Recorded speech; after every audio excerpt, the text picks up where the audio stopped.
What sort of designer do you want to be? Last question.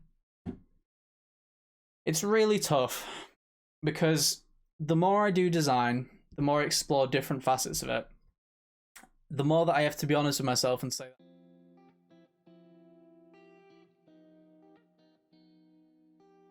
I'm going to try and do 50 tips and tricks in 10 minutes. I have no idea if I'm going to be able to do it or not.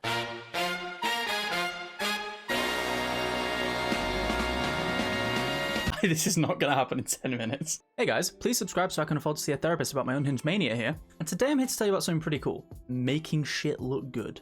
I'm going to be using my skills as a graphic designer, or skills, listen to me fucking go on. I'm going to be using those years of YouTube tutorials that I did rather than going to actual school to tell you about something that can probably help you all out. If you've ever wanted to start a YouTube channel or make it on Twitch, you probably wanted some sort of cool overlays or awesome artwork. The thing is, unless you want to go with something very generic, it's all kind of really expensive to get someone to do that. So, I'm here to help. In general, if I like people, I will help them out with some design work on stream because it gives me content, and holy shit, do I need more of that? I'm so out of ideas. What the fuck? Please save me. Oh my god, I need friends. But assuming there's none of those lying around, I'll usually do a nice favor for people and do some design work on stream.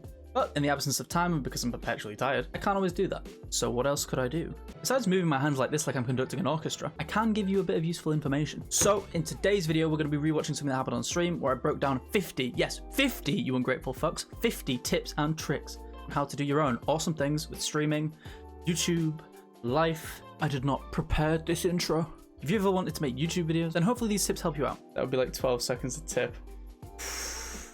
All right, fuck it. Let's go. Number 1, how did you learn to design logos and stream artwork? Doing it 150,000 times. I just had a massive urge to make something. I didn't set out going, I want to learn to make this stuff. I wanted a logo for something, and I had to go out and Google how to do it at the time. I'm completely self-taught. All of this was learned from YouTube videos, basically. What software do you use to make a logo? You can use any software to make a logo, honestly. You could use pen and paper, but I use Adobe software. I use Illustrator, the full Adobe package, basically. But you don't have to do that, because question 3, Adobe is expensive. Should I pirate it? Well, probably can't be endorsing something on stream like that. There are free options available to Adobe. There are things like GIMP for Photoshop. There are versions of Illustrator that I can't remember the name of, but there's a bunch of stuff. Number 4, do you need a logo at all? Not really. Not if you're going to be a streamer. I've seen a few streamers who, I mean, XQC I think is the first example that comes to mind. Technically Mizkif as well. These are like big streamers who don't have overlays. They just have a webcam in the corner. They don't have logos. Mizkif has some logos that get made for him and some like stream artwork, but it's mainly people doing like Super Mario themed stuff. Who inspires you? Honestly, majority of my inspiration for artwork and stuff comes from like actual working designers that I know of, or like people who've made like big brand logos. A lot of musicians get really cool stuff made from as well. What's the best logo you've ever made, or what's your favorite logo you've ever made? The one I showed earlier. Just this one, honestly, the scholarship one. I was just really happy with how that one broke me out of my comfort zone in a massive way, because I typically did not do illustrative logos at all. I did really text-based or icon-based logos, and that was a very new step for me, so I was very happy that one worked out. Will you make me a logo? Yes and no. I do charge for logos typically, and I charge a fair amount of money compared to what someone else my age typically would charge for a logo, because I've got a lot more experience than someone typically my age. I've brought value to people that is in the high 6 figures. Your rates represent the value you bring to people. But that being said, when I have friends and I have people who I know, it would bring them a lot of value to themselves, and these are people I care about, these are people I want to succeed. I don't feel right charging them, like, there's no point me charging them 15 quid.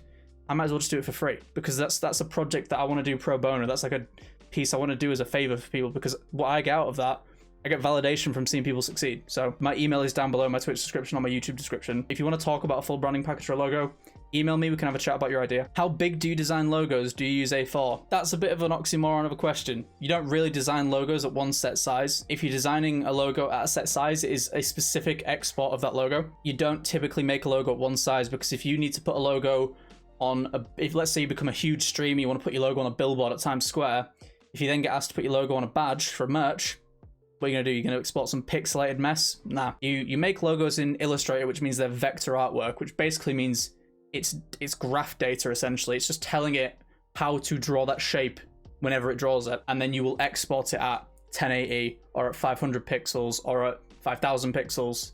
You do it that way. I need to fuel up. Got some G fuel down me. Do you look at other logos for ideas, or do you start with a blank canvas? I hope it's clear from the Scuttle Ship logo that I showed a second ago, and from last stream when I designed Tyler's logo, I absolutely do not start with a blank canvas, because then my mind is blank. You know, if I see something really awesome going on in like a Batman poster, and I think it's cool, there's a way I can interpret that for anything really, for any sort of streamer logo. Do you look at big company logos for inspiration? Kind of, yes, but the problem with looking at those is that they serve a different audience to the sort of stuff I like to do. I would recommend to everyone, if they want to start making logos, make anything and everything. Take any experience you can making stuff, because it's always good. I've worked corporate, I've worked for charity, I've worked for independent stuff, I've worked for myself, I've worked for gamers, worked for, you know, men in suits.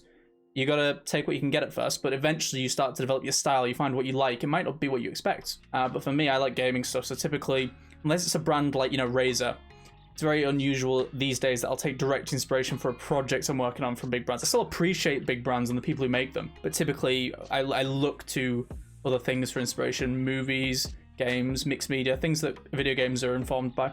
Do you think the average person should learn how to make logos or design stream assets for themselves? Yeah, if you have the time and you want to try and learn something, learning a new skill is always a good thing. Like, even if you decide in the end, I think this is going to take me too long, I would rather pay someone to do this, you've at least gone out and tried it. Like, I think genuinely there are more people in this chat and more people out there who could learn how to make design assets in some way, even if it's not their own logo. They wanted to make like a sub alert, or if they wanted to make like a t-shirt, their own merch or something, or if they just wanted to design an invite to something like completely unrelated to streaming. It's a really useful skill to have, man. It's like, it is really, really good to learn, and it's really enjoyable as well. There's some good stuff out there.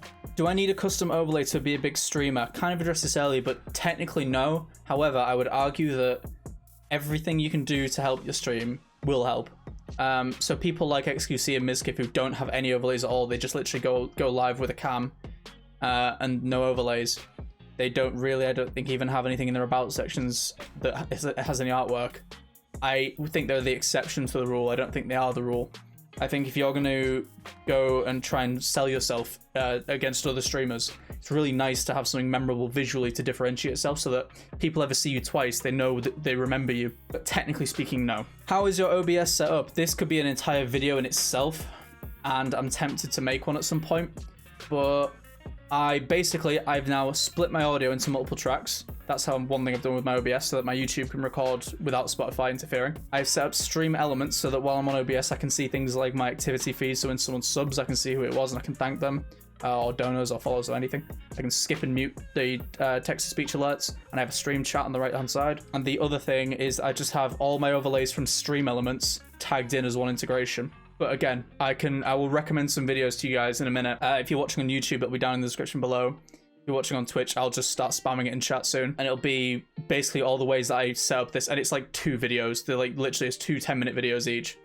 And it just sets you they're lifesavers, these videos. Do you have a digital sketchpad that you draw on to design on PC? I have used a Wacom tablet, and I do own a very small Wacom tablet from a few years ago when I was in college. But honestly, it's not the kind of things that I don't find it that natural, and to have a Wacom tablet with a huge screen is much more expensive, and I had a little one where you don't have a screen, it's just like an extra mouse mat. And I just didn't feel like I was getting that much value out of it. It was more of a faff to turn it on and use it. And I just felt like I was switching back to the mouse naturally more often, so I don't use it. What is a reasonable amount to pay for a logo or stream asset pack? Honestly, if you're a small streamer, 0. I would love to tell you that it's worth it to pay someone like me to make your whole stream asset pack, but a nice set of stream overlays will help someone who's growing. It'll add that bit of extra oomph to their overall presentation. It won't save someone or carry someone who's not growing. If you've got 2 viewers, I mean, I've got my own stream assets set up because that's kind of what I do, and I like to do that, but it's not like I expect my overlay to carry me forward. That being said, I have fallen victim in the past to paying people to help me out with certain things, so like animating certain things I've made or making things from scratch. And you have to be really careful when someone charges a high price, because I can justify my high price. When I charge someone money for a logo and I charge them 3 figures, I can justify every reason why, and I can show them, and by the end of our conversation, they'll be more than happy to pay it. And when they go away with the logo I make for them after they've paid me, they are coming back to me with only good things to say, because I know that I will never increase my price until I know that it's worth it, right? Do not scuff around on Fiverr and pay people like $5 for a logo or for stream overlays. You're gonna have an awful time. But similarly, don't be too trigger happy to spend a lot of money either when you don't need to. So it's tough. There is no concrete answer. Assess the past work of the person you're working with. If you're trying to look at someone's work when they're charging you money for a logo or stream asset pack, and they don't have a large body of work that they want to show you, if they're trying to hide things and they only want to show you 1 or 2 pieces, be a little concerned about paying that person a lot of money. Thankfully that was a short answer. How do you charge people thousands or tens of thousands for a logo? Surely there's only so much skill someone can have. So this question was kind of like, when you see like the really big designers, like you hear of people making the Nike logo and it's like a tick, right? And it's like, well, how did someone get paid so much money? Like, you imagine the person who made that has been paid like either tens of thousands, hundreds of thousands, even $1 million or more to make a logo like that.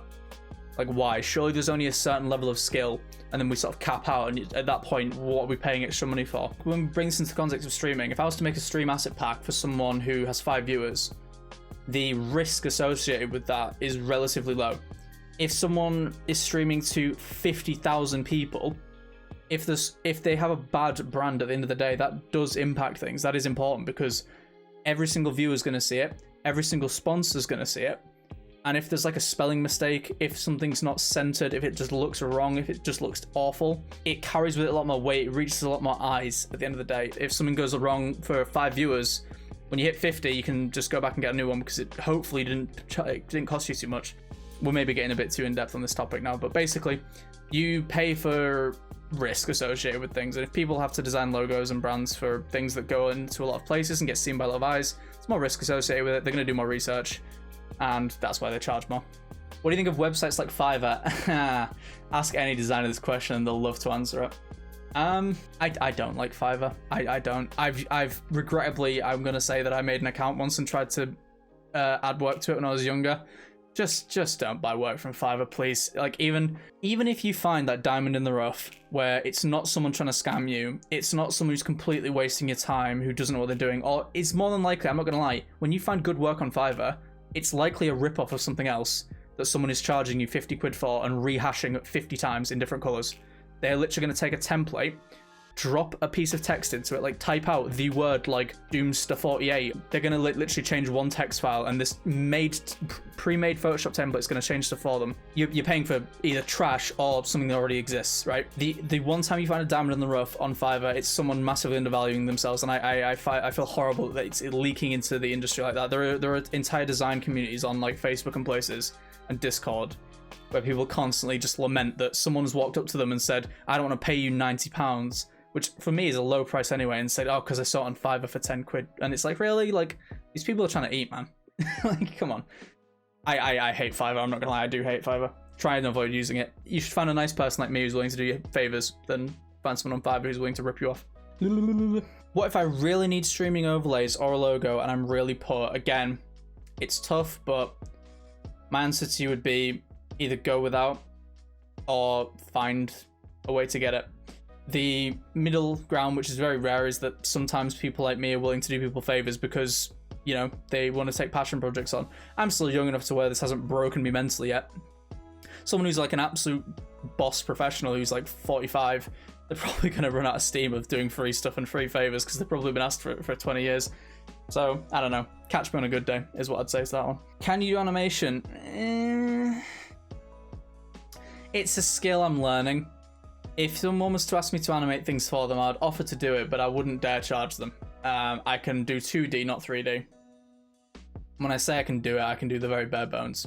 You can guarantee if I'm making something animated, I'm watching a YouTube tutorial at the same time while I'm doing it. I'm trying to follow along. So, hesitant, meh, maybe. What is your preferred style of logo, e.g. full color, black and white, minimal, complex, etc.? Personally, I have an appreciation for minimal logos done really well that have a clever twist to something that you don't notice at first. So for example, the Toblerone logo, it's very much a mountain when you first see it and no one realizes there's a bear inside the mountain shape. FedEx, when people look at FedEx, it's just the words FedEx mushed together, but you don't realize that between the E and the X there's an arrow pointing forward, like the delivery arrow.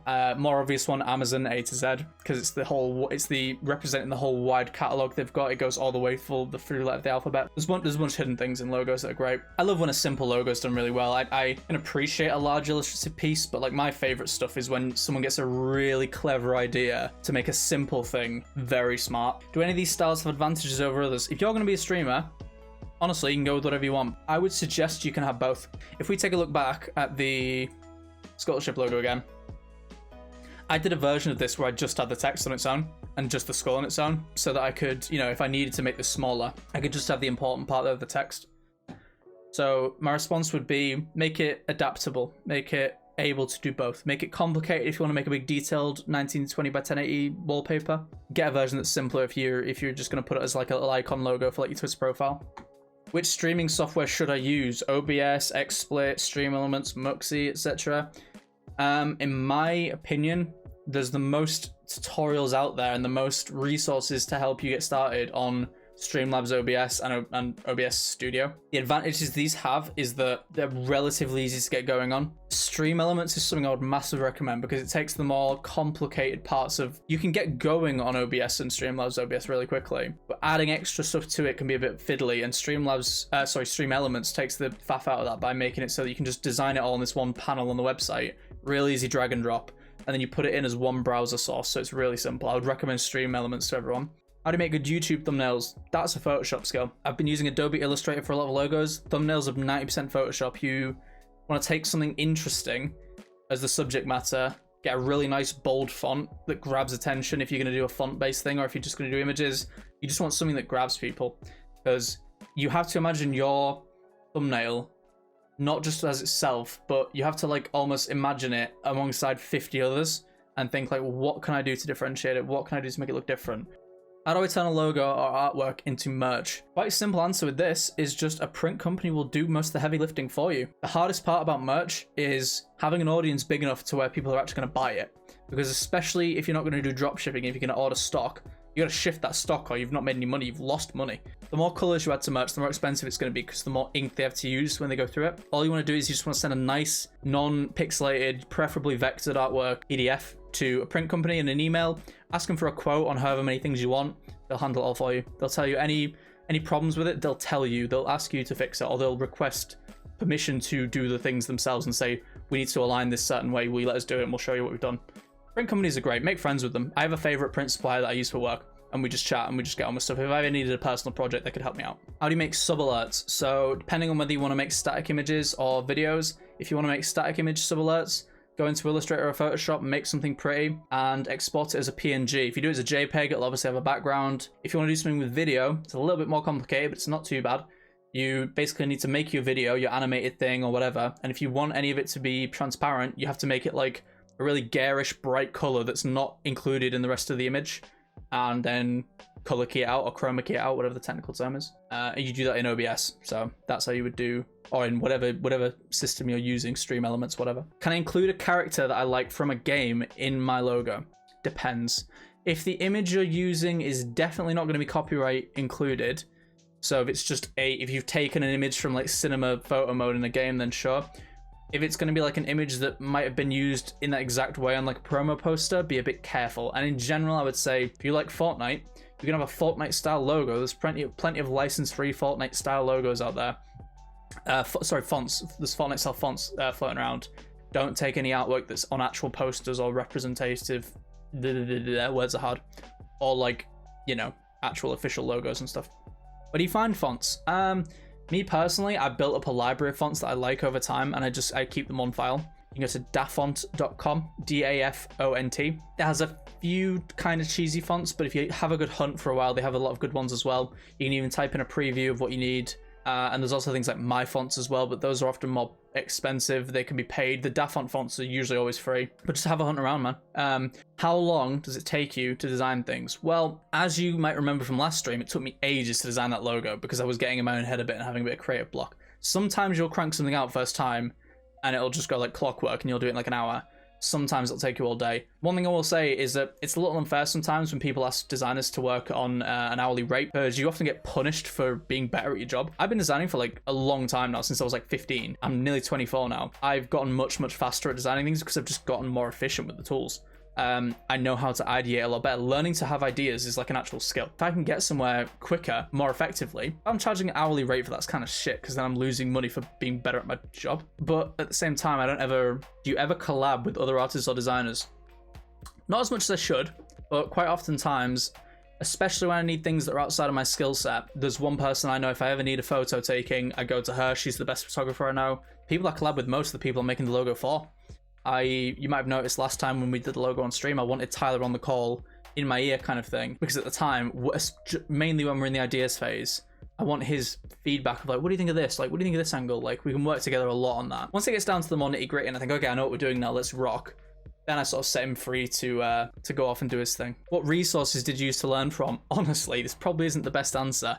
Mine's YouTube. It's like all YouTube is such a fucking good resource. I'm going to link a few videos again. I'll link a few videos that are like super helpful. The biggest ones that come to mind, there's a guy who's like an evangelist, he's called, for Adobe software. And I believe his name's Terry White. He literally just makes videos, hours upon hours of playlists of just how to use pen tool, how to use the eraser tool, how do you use the shape builder tool, how do you use 3D gradient maps, how do you export in media encoder, like all the complicated stuff that you've never thought to look at, just there in a short clip. He demonstrates it. He's an absolute god for that. So for technical stuff, usually Terry White. For ideas in general, like best practice, design industry stuff, how to charge, how to set up a business, how to learn from things, some of the top people in the industry might talk to them. That would be Chris Doe from the Future, which is kind of like, he owns like this big branding agency called Blind, and it's his side project, passion project of like design for designers and for learning stuff. That's a really good resource. Will Paterson is a really good one as well for like if you like hand drawn stuff. He does a lot of like illustrative brushwork and pen work and stuff. Is like absolutely gorgeous work he does. But yeah, I'll link all these in a second. They're all really good people. How do I make photos look good? So here we are, we've got our image. How do I make photos look good? First of all, this is already really high res and it's pretty well exposed. First thing I'd recommend is if you select the layer in Photoshop, go to adjustments and go to exposure. You can always mess with the exposure here, it makes something brighter or darker. Never push this too far because as you can see, it goes very quickly into the realms of like, way too dank.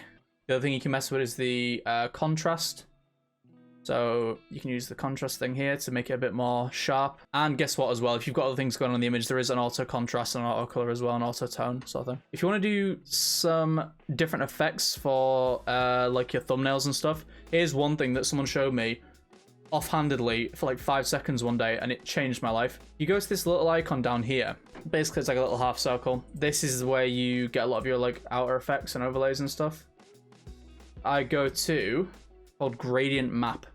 This adds a filter on top of your image that can basically add certain colors to it. So if I wanted to add a color over this, you might notice that for a while we don't get any sort of effect we want. Let's say I wanted like a blue or purple sort of pass over this image, right? Put like a purple layer over it and lower the opacity down. It doesn't look like it's meant to be there. It looks like the regular image is still there and I've just kind of like washed over it. So what a gradient map will do, you double click the actual thing here. The shadows and highlights here are represented on this bar. If I want to make this thing purple, grab this here, and no matter what we do with this, it still retains the sort of function, the structure and whatever of the image underneath. So we can sort of make it fully purple, but still retain our like original thing. Different things going on. If I was to get an eraser here and set the size a little bit further down than that. Last thing I would talk about is maybe just like literally click on stuff and just add like vignettes. So like inner shadow. You can do things like this. I've already got sort of like a pre-made one. Just like inner shadow effect over stuff. Mess with how things are if you wanted to make things a bit more dramatic. That's how you mess with photos. Can I mimic my favorite streamer's overlay? You're a new streamer. Yes. I know that's going to sound weird. I said don't copy people at one point. But no one's going to care if you're like 5 viewers and you want to use like something that's quite clearly inspired by like Tim the Tatman. You want to use like a yellow brush thing with a font. If you're not directly stealing artwork from Tim the Tatman, you're just heavily inspired by it. Like it's going to take a long time before anyone cares. And by then, I mean, if you grow to be the size of a streamer where people are constantly, bothered by that, probably gonna be making enough money that you can pay someone to make you a proper set of artwork anyway. So can you take inspiration from your favorite streamers and kind of mimic their stuff? Honestly, yes, just don't steal. That's genuinely my answer, is just do it. Can anybody become a good designer? Yes. Again, it's just if you're willing to put time in. Do you need a powerful computer to design stuff with? Not really, but kinda. If you want to work on like heavy intensive files, you are going to want to invest in a couple things in your PC or make sure that it can do a certain couple of things. You're going to want a decent motherboard because it's going to have space on it to expand to have a decent number of DIMM slots for good RAM, and it's going to need to accommodate probably more than one drive. It's very rare that people run things like Photoshop or Illustrator when it's got heavy files on them without 2 drives at least, because what's going to happen is it's going to say your scratch disk is full, and it's basically it uses assets on your drive as well as the RAM and the processor and stuff, so you are going to need some sort of space there. But the most important 2 things are by far processor needs to be fast and you need RAM. Your GPU actually doesn't use that much, surprisingly.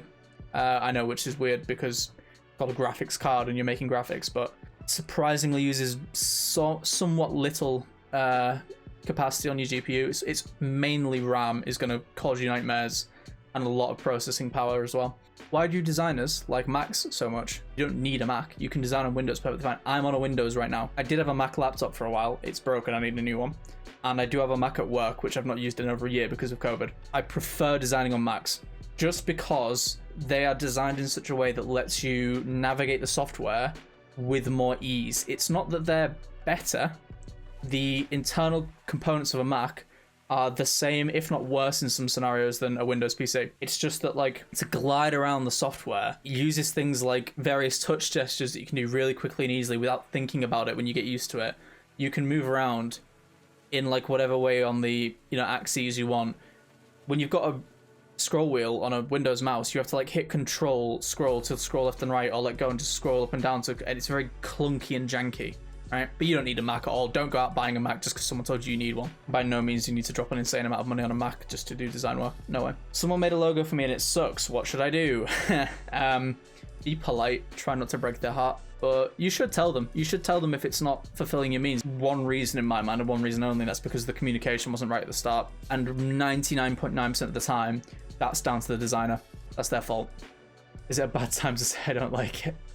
No, it's very important that a designer knows as early as possible that what they've made for you isn't fulfilling its purpose, because, like I said, it's not artwork, it's not theirs. They might get a bit emotionally attached to it.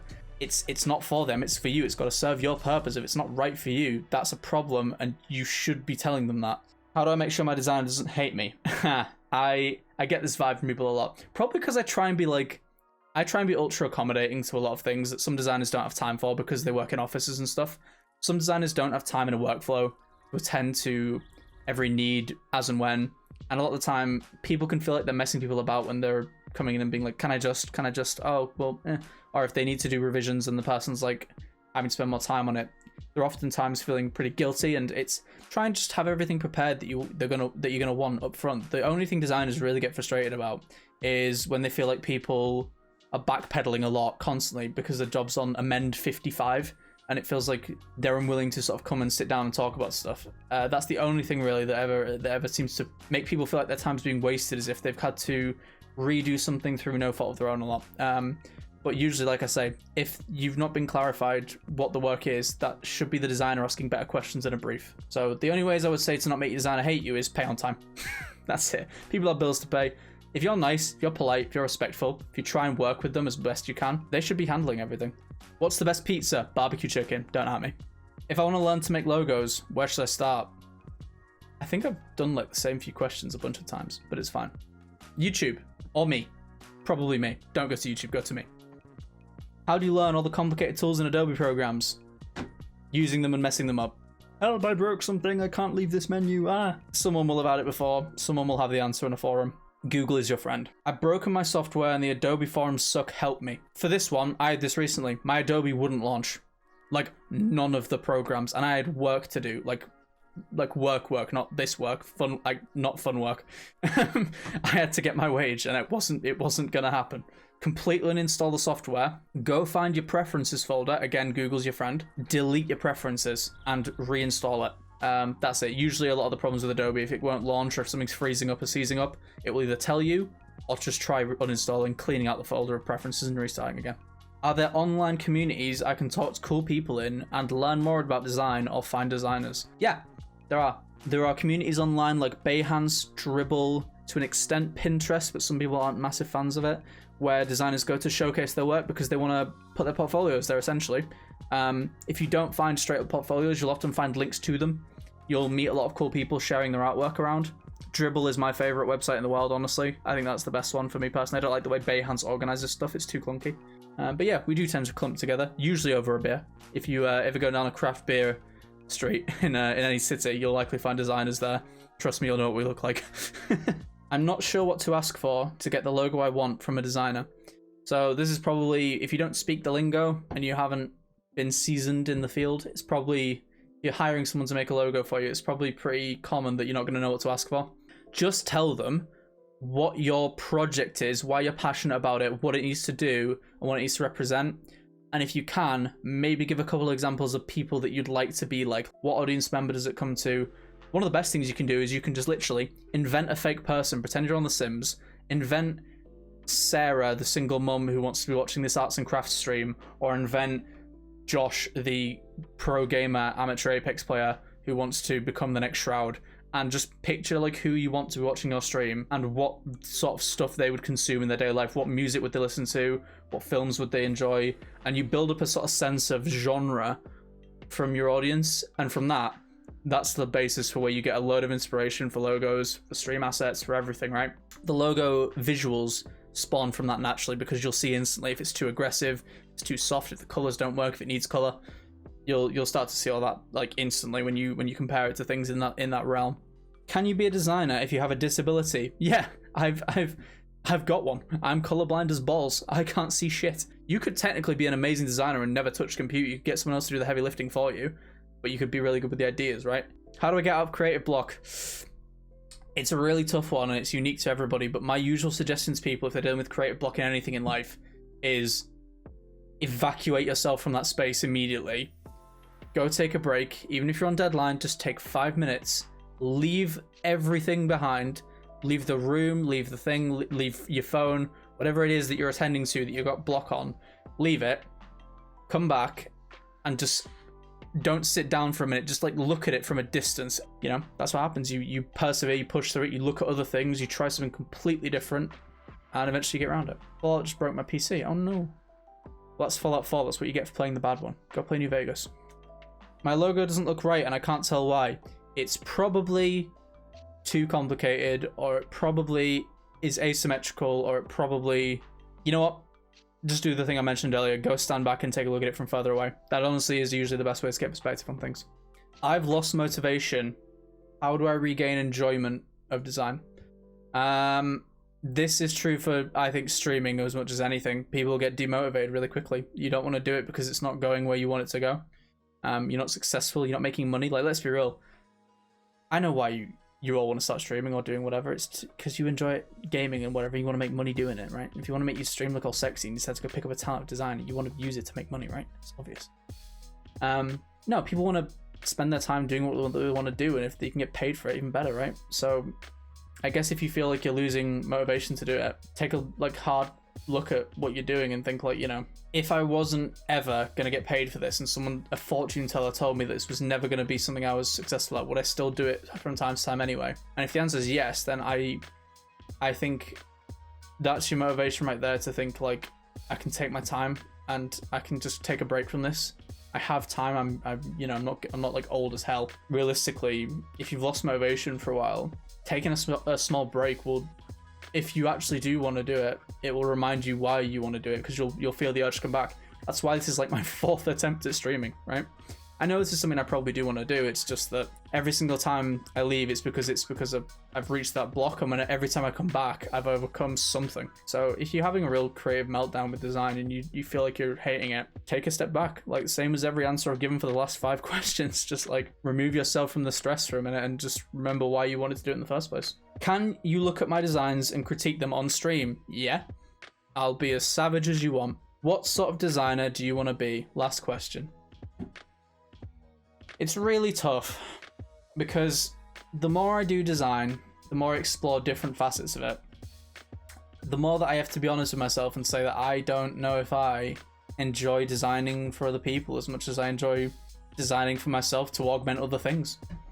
Really. And I think it takes a lot of guts to be able to say, hey, this thing I've been working on for the last decade, it's probably not what I want to be doing for the rest of my life. If you told me that if I wanted to pursue something like streaming or something like, you know, casting, commentating, or like, you know, stand-up comedy or like filmmaking or whatever, you told me that I was doing design as a day job around that, I'd happily, like, it's not a job that I despise. It's just, you realize a lot of the time that you find joy from bringing things to other people sometimes, and a lot of the time I think entertaining people is where I get my fun. I don't really find much in finding out that I've made someone a certain amount of money. Like I say, I've done tender contracts with people where they've gone off and made like 6 odd figures before, and like it doesn't really fill me with much achievement. I don't really care. Like, it's whatever. I get my joy from seeing people like light up that I've made them laugh, or that I've made something cool for them or myself or whatever. And if I do see myself anywhere in 10 years, I would hope that, you know, maybe I've gotten a little more time to grind out at this stuff, and I've managed to use my design skills that I've got, which I definitely don't regret getting, to either do streaming or make short films or make some sort of online thing of whatever amorphous blob that looks like. But that I've used my design knowledge not just to make logo assets for things, but to, like, you know, do interior design of my backdrops, or like to choose certain clothing choices for whatever reason because they look a certain way, or like, you know, whatever it may be. So the sort of designer I want to be is probably just someone who can make some pretty cool shit for themselves when they need it. I guess. We did it. 50 questions in a whole 10 minutes. How did we ever cram it in? Oh my god, it was 10 whole minutes. That felt like forever. I can't believe it was only 10 minutes, chat. How did we do that? But I hope you enjoyed that short 10 minutes of fun, which definitely didn't exceed its quota. But yeah, thank you for tuning in to Design Time with Harry. Hey guys, thanks so much for watching. If you enjoyed the video, please drop a like. It really helps me out in the YouTube algorithm for the searches. And also, if you really want to see more content, hit the subscribe button below. You can also follow me on Twitter @ProbablyKoi.